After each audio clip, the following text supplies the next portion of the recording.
Kalam Ramadan menjadikan hati meraih ridho ilahi.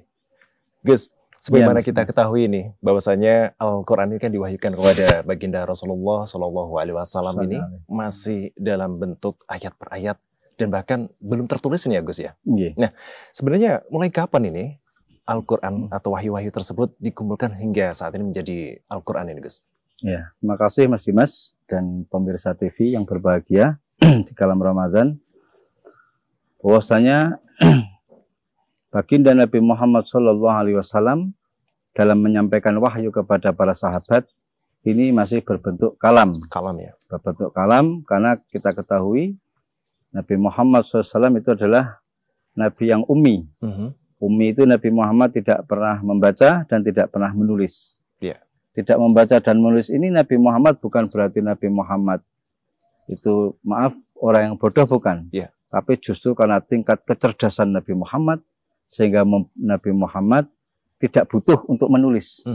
Ketika Nabi Muhammad menerima wahyu dari Allah Ta'ala, Nabi Muhammad tidak butuh menulis wahyu itu.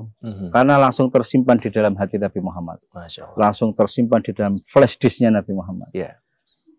Dan Nabi Muhammad ketika ada seseorang yang tanya dari sahabat, Nabi Muhammad tidak perlu membaca. Karena langsung diingat oleh Nabi Muhammad. Makanya salah satu sifat daripada Rasul adalah fatonah. Itu tingkat kecerdasan yang sangat tinggi. Nah, itu masalah penulisan Al-Quran. Karena Nabi Muhammad menyampaikan dalam bentuk kalam-kalam, itu para sahabat pun juga mereka diberikan anugerah oleh Allah Subhanahu Wa Ta'ala, yaitu sifat rosikhoh. Rosikhoh itu cara bahasa Jawa itu mancep.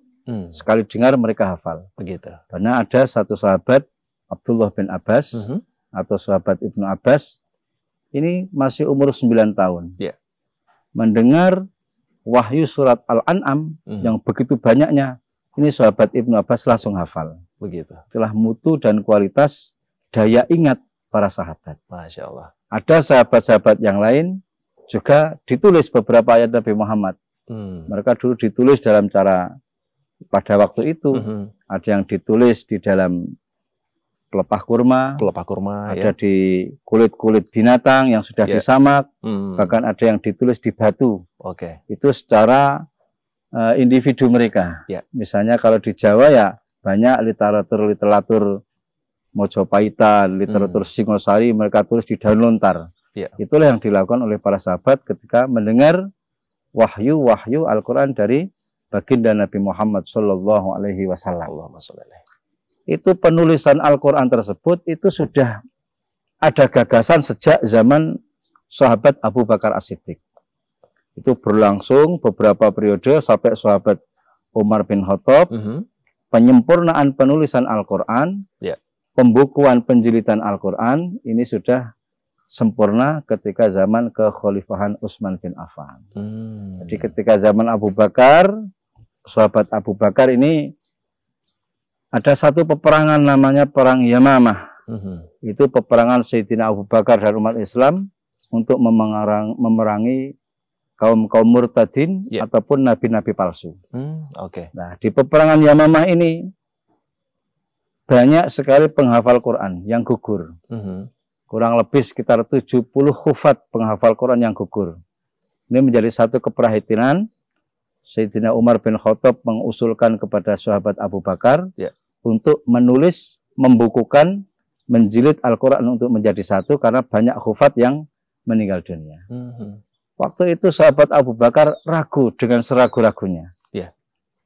Dijawab oleh Abu Bakar atas usulan Umar bin Khattab ini, kalau saya menulis dan membukukan Al-Quran, bagaimana saya bisa melakukan sesuatu yang belum pernah dilakukan oleh baginda Nabi Muhammad? Timbul keraguan-raguan. Setiap hari Sayyidina Umar memantapkan, meyakinkan sahabat Abu Bakar bahwasanya pengumpulan mushaf atau manuskrip Al-Quran itu dijadikan satu, ini sesuatu yang baik. Karena memang pada waktu itu sudah mulai timbul nabi-nabi palsu. Ketika sahabat Abu Bakar sudah timbul. Begitu. Baik Gus, terima kasih. Ini jadi pemirsa Kalam Ramadan mengetahuinya bahwasanya sejak dikumpulkannya dan ditulis dari zaman sahabat Abu Bakar. Begitu Gus. Ya, tapi saat ini juga kita perlu mengetahui Gus, bagaimanakah sebenarnya di era milenial yang saat ini banyak sekali masyarakat mempunyai Al-Quran dalam bentuk digital. Nah, ada di handphone, ada di komputer, ada juga di beberapa gadget yang lain yang mungkin saat ini bisa dipakai atau diaplikasikan di beberapa tempat gitu. Nah, tanggapan Gus Lubab akan hal ini bagaimana Gus? Tentang Al-Quran, baik yang berupa suara, murotal, ataupun berupa tulisan-tulisan di dalam Al-Quran, di dalam digital, di dalam HP, di dalam laptop, dan sebagainya, menurut saya sangat bagus. Karena memang digital itu bukan berarti akan menghambat kita dalam beribadah. Kalau bisa kita jadikan era milenial dan digital ini, kita jadikan untuk mempermudah kita dalam beribadah, dalam membaca Al-Quran, dan lain sebagainya. Itu sangat bagus. Jadi masalah penghukuman, apakah sama Al-Quran yang berada di dalam memori HP, memori komputer, dan sebagainya dengan mushaf, ini berbeda hukumnya. Jadi kalau mushaf adalah satu lembaran yang ditulis kalam-kalam ilahi, yang ditulis ayat-ayat Quran dengan tujuan liddirosah, untuk deres.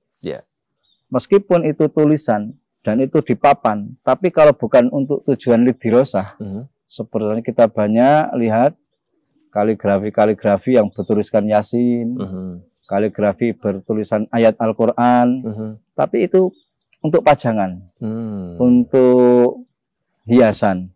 Maka tulisan kaligrafi tersebut tidak dinamakan mushaf.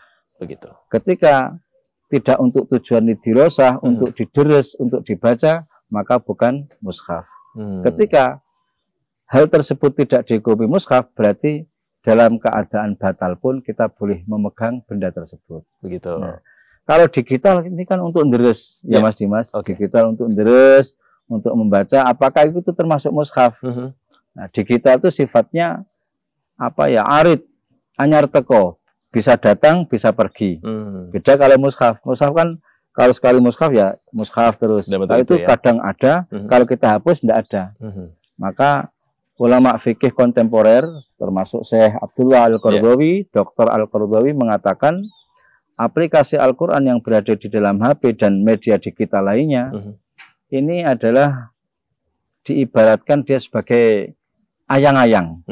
Ayang-ayang. Jadi memegang ayang-ayang boleh. Boleh gitu ya. Boleh. Dalam keadaan najis, kadang kita dibawa ke kamar mandi, meskipun ada tulisan Apil Al-Qur'an, itu tetap diperbolehkan. Baik, terima kasih Gus Lubab, dan juga untuk pemirsa Kalam Ramadan, sudah kita ketahui bersama bahwasanya sejarah turunnya Al-Quran serta sejarah penulisannya, sebagaimana firman Allah Subhanahu wa taala dalam Al-Quran surat Al-Baqarah ayat 185, Al-Quran diturunkan sebagai petunjuk dan pembeda yang benar dan yang salah. Baik pemirsa, menarik bukan? Untuk Anda yang ingin mengetahui lebih lanjut, jangan lupa tetap di Kalam Ramadan, menyejukkan hati, meraih ridho ilahi.